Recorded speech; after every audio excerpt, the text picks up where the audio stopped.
Welcome to the McCombs Wellness Collective podcast, where we aim to improve overall health and wellness of the UT McCombs MBA community through promoting healthy habits and sharing personal wellness stories. Many stressors can emerge during an MBA, and we hope that this podcast will help you prioritize your health during your time at McCombs and onward through the rest of your life. All right, we're back at another week of the Wellness Collective podcast here in McCombs. I'm joined by Connor Hunerfauth, and he is a second-year MBA about to graduate in a few weeks. And thanks so much for coming out, Connor. Thank you for having me. I love what you guys are doing with this podcast and excited to be on it. Yeah, so Connor was leading the charge when I got here with the Wellness Collective, him and Paige Bacone. And so really appreciate what you guys have created, and we're trying to keep it going for years to come because I think it's important. Wanted to start off with your background. Mm-hmm. So I know you were in the Canadian military, and just tell us a little bit about, how'd you go into the military, what'd you do, and then why McCombs? I know that's a loaded question there. No, it's great. I think you describe myself, I'm that kind of classic gifted kid that never developed the study habits not to do well, and I ended up peaking pretty early in junior high and then started doing really poorly in school. Actually graduated high school on time. I had to do an extra year. And when I got near the end of that process, I realized, I got to figure out what I'm going to do with my life. And found out about the Canadian Reserves, which I think is kind of equivalent to, it's a mix between your guys' National Guard and Reserve system. And I thought that's something I could do until I figured out what else I'm going to do. And during that recruitment process, I found out about the Royal Military College of Canada and saw the recruitment video. I drank the Kool-Aid. I wanted to be the best of the best of the best, sir. That was really great to have that goal. So I'm working towards, started working out more consistently, studying hard, and I ended up getting accepted to the Royal Military College. And I still remember when I landed on the plane, we're getting shipped off to an indoctrination training and getting on the bus and sitting down, and a guy in uniform came on. He said, until you learn the ranks, you'll address everyone in uniform as staff. And I was sitting there, I was like, I have to do what this guy tells me. I joined the Army. Holy crap. But it's worked out well in the long run. Coming to McCombs, I've been in the Canadian Army for about 12 years, just shy of 12 years, including the time at RMC. And I think I'd passed the point of diminishing returns of what I really had to, give back and to learn. And so I was looking for what the next big move would be, finding about MBA programs and kind of the wide range of skills you can learn, as well as the great, diverse group of people you meet with such wide, varied backgrounds, interests, professional experiences. It seemed like an awesome thing to do and to continue my own growth. I knew I wanted to stay in the States or come to the States because I've lived and worked across Canada and wanted to get into a good MBA program. I kind of narrowed it down to the States, as well as being able to close enough to fly home and visit family. And I wanted to be in a cool city. So that really narrowed it down and put McCombs right at the top of the list. Awesome. Well, I'm glad you chose McCombs. And there's a lot to get into that path there. The first thing that came to mind is, so you didn't graduate high school early. No, not even early, not on time. Not on time, not on time. Yeah. So what was that due to, or what do you attribute that to? I think it's really had a fixed mindset growing up. The idea of fixed first growth mindset, where if I wasn't immediately good at something, I just wasn't ever going to be good at it. There's no point in trying. And I alluded to, kind of being that gifted kid. I understood everything really early on in elementary and junior high. So beginning of junior high, didn't ever have to study in that. So never developed those study habits. Never was really challenged. And then as soon as I started becoming challenged, it just kind of fell apart because I didn't have those skills developed to be able to address those. And that was kind of a long, slow decline. And eventually, I ended up getting that goal of joining the Army, going to RMC. And I was able to start developing those, that more of a growth mindset and those skills to deal with adversity. Do you think the Army helped you develop those skills, or was that something else? Absolutely. I think the Army gives you pretty unparalleled opportunities to be challenged and overwhelmed. And they do equip you with a lot of opportunities to learn and grow and develop those skills. And also it's on my own learning, on my own time, reading different books, listening to podcasts, etc. That's awesome. And what exactly did you do in the Army? I was a combat engineer officer. Okay. Did you know that going into your training, or when do you find that out?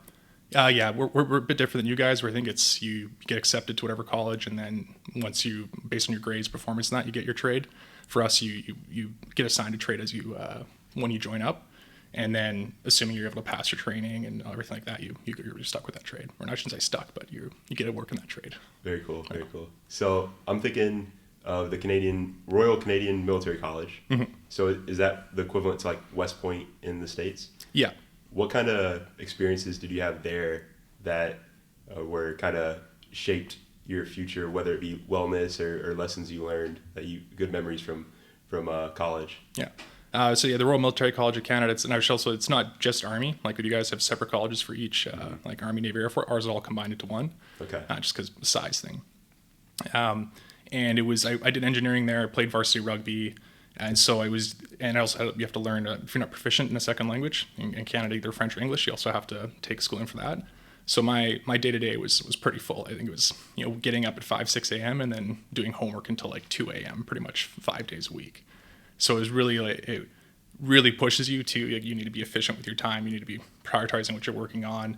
You need to learn how to ask for help because you just can't do it by yourself. I made the best of friends there, and really started to appreciate my rugby coach. He pointed out a quote was, only busy people have time. And I really learned to appreciate that because it's when you have all these pressures, all these do-outs you have to get done, it really forces you to be disciplined with your time. How do you approach MBA now, or just life in general, now that you don't have someone telling you exactly what you need to do? It's now more in your control. Do you still try to create that structure? Yeah, absolutely. Because I find if I don't do it for myself, I will very much just procrastinate and end up spending you're just wasting a lot of time. So it's sometimes easier in a way having someone breathing down your neck, or having these an outside organization, whatever, putting those deadlines and constraints on yourself or constraints on you. But if those aren't there, it's, I think, very useful to try to put them on yourself to make sure you're able to accomplish all your goals. Yeah, I definitely feel the same way. I need that almost forced discipline. Mm-hmm. And rugby, so did you play rugby prior to college? No. What's nice at RMC, just because it's such a small school, I mean, the total student population, including like undergrad, masters, everything, is like 1,000. Mm-hmm. And not a lot of people are coming there to play sports, because if you're really good at sports, you can probably get a full ride somewhere at like another Canadian school. And so there are some great athletes there, but there's the whole bar is pretty low. And it's like, I'm 6'5", 235 pounds. I'm decently fit. I don't have an athletic bone in my body. Like, I got 2 left hands, 2 left feet. I have zero aptitude for anything. There's a whole strain of high school and college coaches that saw me, and they're like, "Oh, I'm going to get something useful out of you for volleyball or track or whatever it is." And then they see me go on a court. They're like, "Oh, we'll work on it." But so I was able to join the rugby team. I got to play for the B team. I got to practice with the A team a bit. Awesome sport. Really, really love it. Just terrible at it. How was your fitness going in? Did it change at all once you started playing rugby? Yeah, I think it really forced me to get a lot more of that conditioning and cardio in. Just my own personal interest, I really liked lifting for strength, like powerlifting that, and rugby definitely requires that as a useful skill set to have with it. But you definitely need that conditioning too. Yeah, and then at college there, did you have a wellness mindset? Is that something you valued at the time, your health, or were you more focused on just getting through the day? I think there was good wellness practices I was kind of stumbling into, but I wasn't quite as deliberate with it. You're just trying to drink from a fire hose at that point. So, I mean, you have the doing rugged practice, you're getting the athletics in. The social kind of wellness piece was really easy because your best friends all live within a 2-minute walk just in the dorms. So I had wellness elements for sure, but I was less deliberate about it. Yeah. Were there any peers or friends that struggled during that time or either had to leave the academy, or I don't know if you saw that at all? Definitely, yeah. Though there's like on the worst side, there's like suicides, but there's definitely a lot of mental health issues. Like, everyone struggled at some point. It's a challenging thing to go through. You're leaving home for the first time. You're in this high stress environment. But I will say, even in the military more broadly, it's I think back in the day, it was probably a lot of mental health issues weren't taken too seriously or looked down upon. But it's been my experience that there's been a ton of support and a ton of resources to reach out, get help. I've used them myself. Just, I remember anger issues at one point, realized I was going down some deep path. I was driving to work one morning. It was dark and rainy, and a couple troops were walking across the street, and I didn't see them at all. I would slam on the brakes to the intersection. Totally my fault driving there. And I got so mad. I was like, "Oh, those effing idiots." Just screaming. I pull in the parking lot at work. I said, I have a problem. That's something that's going on.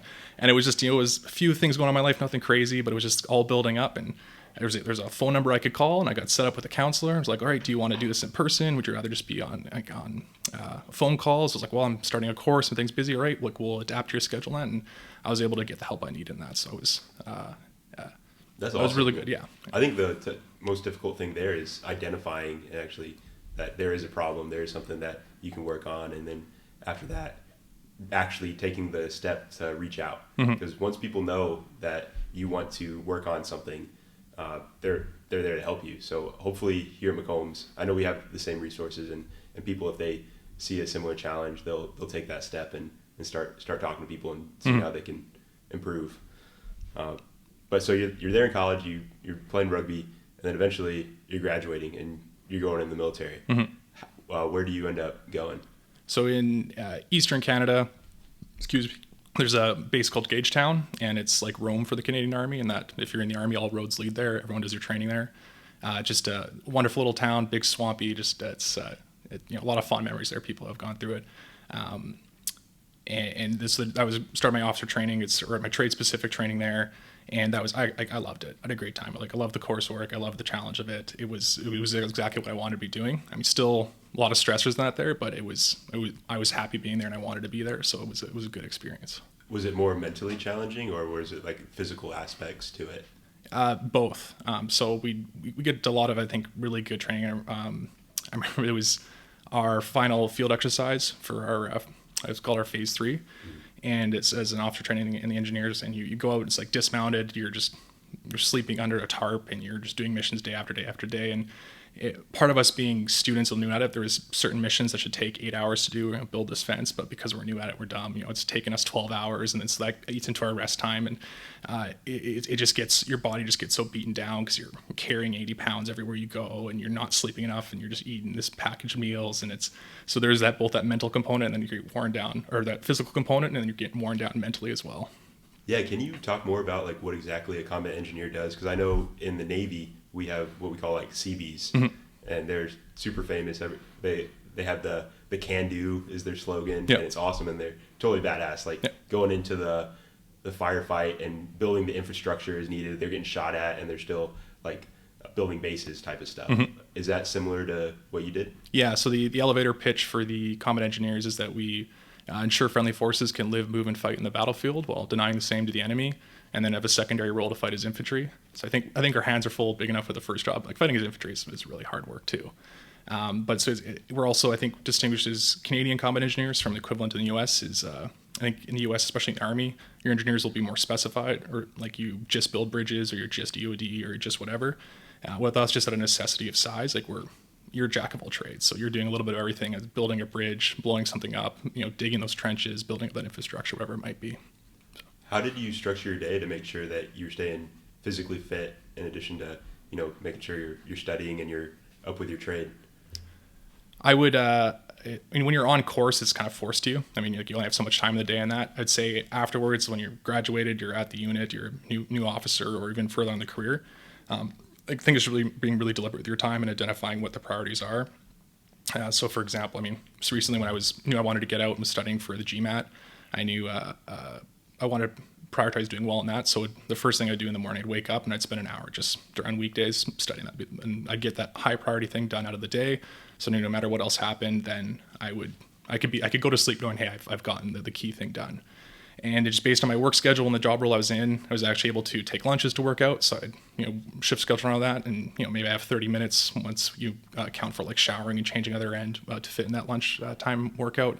It's like, all right, I need to focus on doing maybe more intense kind of things. So just really adapting what I want to do based on the time I have and prioritizing those overall tasks. That reminds me, I don't know if you've heard the story of the thought experiment. If you have a jar and you need to fill it up with all these different rocks, and you got to start with the big rocks first, and then finally put the sand in at the very end to prioritize and execute. Absolutely, awesome. Yeah. So you're talking about getting your lunchtime workout in. What kind of workouts do you like to do, and does it change? I'm definitely more interested in like strength training. That's just I never had to drag myself to the gym. I just love the idea of like heavy bench press or squatting, deadlifting, whatever it might be. But I think just based on my size, it really benefit me to make sure I also do kind of more body weight workout and that kind of conditioning thing.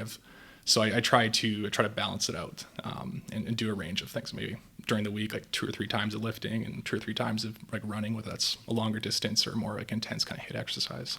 Yeah. I know we did the Murph recently, and that's all body weight. Yeah. And you had the fastest time. Yes, so. And I probably also the highest heartbeat at 203 there. So I can. That's almost scary. I've never seen that high. Yeah, it was. I remember it was the last lap of or the second lap of the last mile running there, and I was just like, I feel really bad right now. And I just look at my watch, like, oh yeah, the heartbeat's up there. I'm like, yeah, that's why I feel like crap right now. Yeah, it's insane. Yeah. What kind of resources or people do you learn from in sort of your fitness routine to know what is good to do, or do you kind of just test yourself? I think when I started, I probably spent like 6 months just like trolling online forums and putting together and just reading the different forums and watching videos. And I wanted everything to be perfect just before I stepped foot in the gym and to try to work out properly. At this point now, I think I've a good enough understanding of what I can do, my own baseline. And now I just experiment really. I'm not really chasing to try to hit that new PR anymore. So as long as I can work out consistently, feel good, not be injured, I'm happy. So if some weird thing comes up on YouTube short of like this is the new extreme workout or this is the new best thing to do, I'm like, sure, I'll try it out, like just to see and just keep things fresh and exciting. Is there anything other than cardio that you really don't like to do?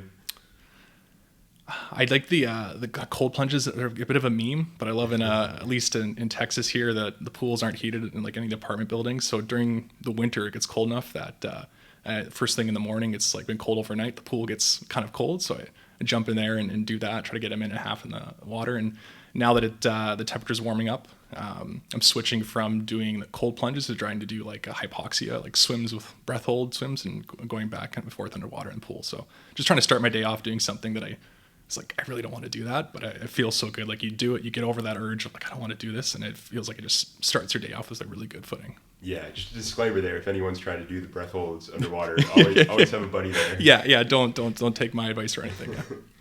But, so I really like cold plunges as well. And I was wondering what do you find the benefits of that from doing it over the winter? I think you could probably find whatever papers, all studies on. All I know is that the biggest thing for me is just that starting the day off with like you wake up like I really don't want to get in the pool, like I really want to do this, and you just get over that urge of doing something you don't want to do. That's for me. That's the only takeaway I need. I'm sure there's all the other health benefits and things, but that's the biggest takeaway for me. Sorry. I agree. Even if I find out it might be a little bad for me, like physically, I think it's overall net positive just because of that mental mindset and starting your day off right. Almost like I know you were talking about your Admiral McCraven. You read that book, Make Your Bed. Mm-hmm. Start your morning with a task completed, and there's not much more difficult task than getting in that freezing cold water. I don't know if anyone really enjoys that. Yeah. That's awesome. And then so you're talking about making your lunch as well. So I was wondering what your mindset is or your thoughts on nutrition and what do you try to eat? Yeah, I'm a big fan of meal prepping. I think it's so easy. If during the week, if I don't have something right there and easy for me, I'll just fall into the order off something at Uber Eats, and you're spending money. You're probably not getting something that healthy. And so I have my go-to lunch. I just make the same thing for lunch every day. That might be kind of robotic for people, but I also do like time restricted eating or intermittent fasting. Again, you could look at the science, but I just find that I like can start to the day. I feel clear if I'm not eating, if I'm stayed fasted, and it also means I'm really hungry come lunchtime, so I can eat that same meal again and again. So someone else may week to week might want to change things up, but I can spend 2.5, 3 hours one day on the weekend, have all my meals cooked for the week, like suppers and lunches, and then it's so easy. Just you grab the container out of the fridge, throw it in the microwave, and you're good to go. And I find it makes it so much easier to stick to a diet. So your first meal isn't until around like noon, lunchtime? I'm doing like 10 o'clock now, just because I found it when I was doing 12 to 8, I just couldn't fit all food in I wanted to. I just wasn't, it'd be too full. So I'm doing like kind of 10 a.m. to 8 p.m. now. How has that been at McCombs when there's a lot of times different events, interviews, info sessions? How do you manage your time that way? I don't overthink it then at that point. If there's like, I'll break those hours just to, if it means like I'm not gonna have time to eat later, or everyone's having a drink or some snacks past 8 o'clock. It's like, I'll join in on that. Yeah. I'm not gonna lose sleep over anything. I'm not weighing out my food, getting the exact grams or anything like that. It's too much for me. Yeah, it's probably possible because we have the fridge and all that, and if you really wanted to, but it also is kind of nice. I don't know. I think having that balance, which I wanted your take on that. You're saying it really that you really valued having something to work towards and getting the Army, staying disciplined and get your mind right. How do you approach work-life balance, or do you ever think about that? I know this is off the cuff, but I was when you were saying that, you could train all day. You could eat just perfect all the time. Never go out and any of that kind of stuff. So what's your thoughts on work-life balance? Yeah, I think like you need to enjoy the journey essentially, and I think it's maybe a moving target if you need to. Maybe sometimes you need to be more disciplined with yourself. Sometimes you need to relax, and like where is that exact line for everyone? I don't even know exactly where it is for myself, and I think it's. I maybe the analogy to use is like you're steering a ship and you're just kind of course correcting like every little bit. But I mean, I've been on a sailboat for 50 feet. Maybe that applies. It doesn't apply for bigger ships. But it's just it's correcting yourself and just kind of make sure you're on the right track, and again, I always come back just being really deliberate, and sometimes it means being like my buddy put it really well, it's like you have to structure in unstructured time. And so he'll do for himself is he'll have like calendar blocks in his schedule and just do nothing or like plan nothing for this period, so that he gets there and he's like, well, what do I want to do? Maybe it just sit and read, maybe it's go do something with his wife or whatever it might be. And so I try to employ things like that as well. Yeah, I love that. We would have the term like the white space in the calendar. Like everyone loves just a little bit of white space. It kind of helps you kind of get situated, determine what you really value, what you want to prioritize. Because if you're just looking at the task, you have no idea of what to prioritize if you don't define your values. Exactly. But I think with the white spacing, it's easy for that to get filled up. And what I love about my friend there, how he implied is like you structure in unstructured time. So it's not even just you leave it empty, but you put a block in there saying do nothing or plan nothing for this period. Yeah, you shall. Yeah. Yeah. So this reminds me of, I wanted to ask you what is the best actionable advice you've gotten? It doesn't have to be health or wellness or just in your career so far. I think it's adjacently related to health and wellness, but you roll with me. I was received it when I was graduating the Royal Military College. It was a guy who was a couple years my senior, and he had sent us all the piece of advice he'd gotten is when you're a junior officer, you're graduating, you get your commission, you become a young lieutenant. I think I was lieutenant. We call it lieutenant. It's a British thing. Oh, really? I don't know. Yeah. There's no F in there, but we say lieutenant. I don't know why. There's probably a really beautiful history for that I'm just ignorant of. But he said to us, the expectation is as a young lieutenant, you're going to be dumb, lost, confused, making a ton of mistakes. Like that is the stereotype. You don't have to fill that stereotype. Like you're going to get really good training. You're going to have people you can call on.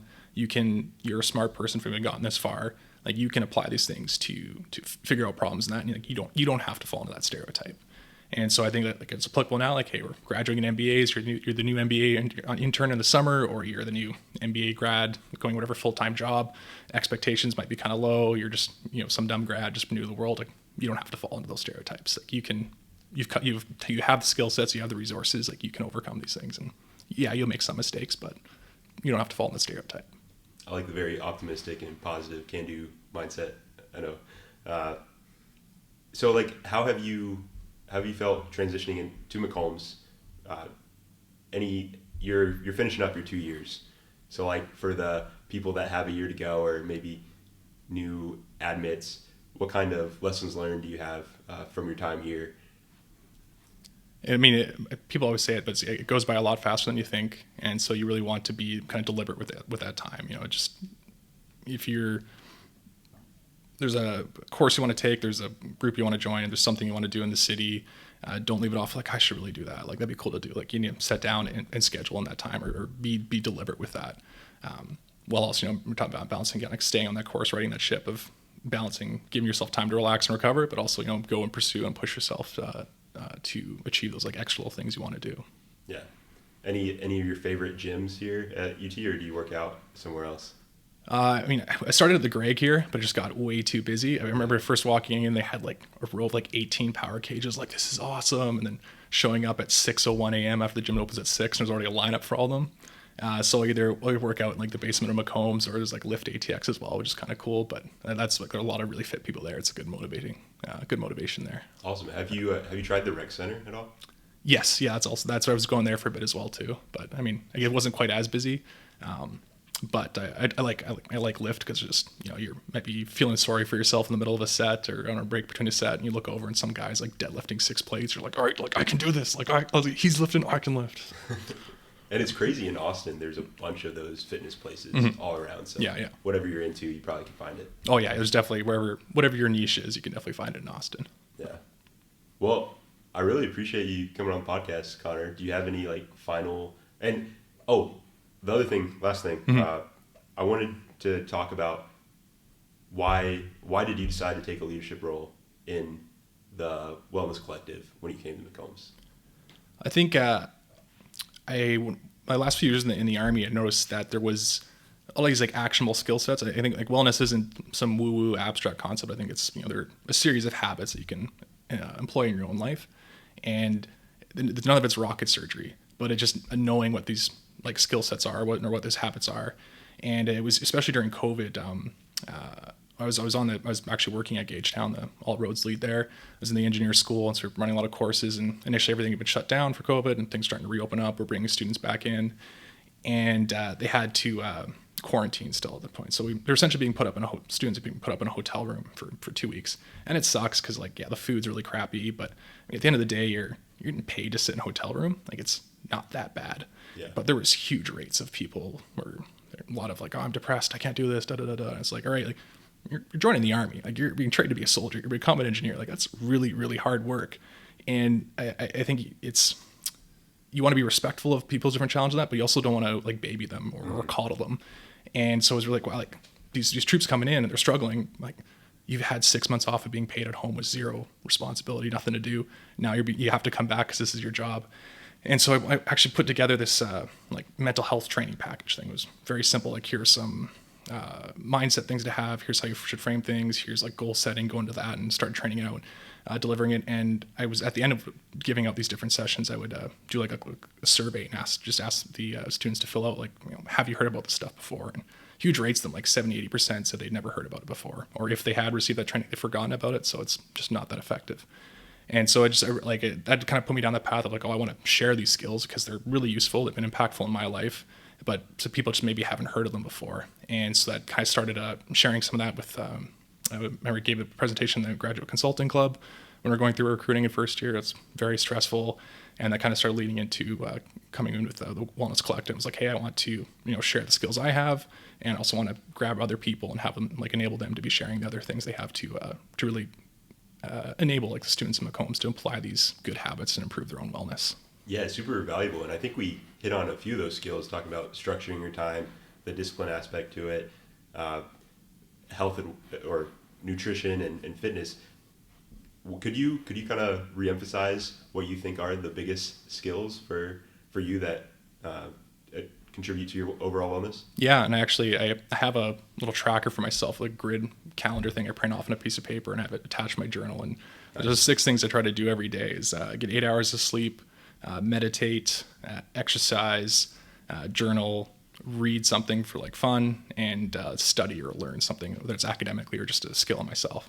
And I think those really hit across the spectrum of like wellness thing. If the physical, mental, emotional, I think those are all actually really intertwined, but kind of getting that through the sleep and the exercise and journaling and being reflective, as well as some of those more like social. You also look at social or spiritual health, and I mean those kind of get hit by those 6 aspects, but they're I think it's be deliberate with what you want to do and track those things. Yeah, if you check all those boxes in a day, that's a good day. Yeah. I don't know how you can have a bad day if you do all those things. Exactly. And you have it so it's super visible. You said in your journal, so like you open it up. I have it. I have one of those like moleskin books. So you have this little strap to keep the book shut, and so I just slide it. It's a piece of paper I print off, and I just slide it in there. So yeah, it's very obvious and very visible.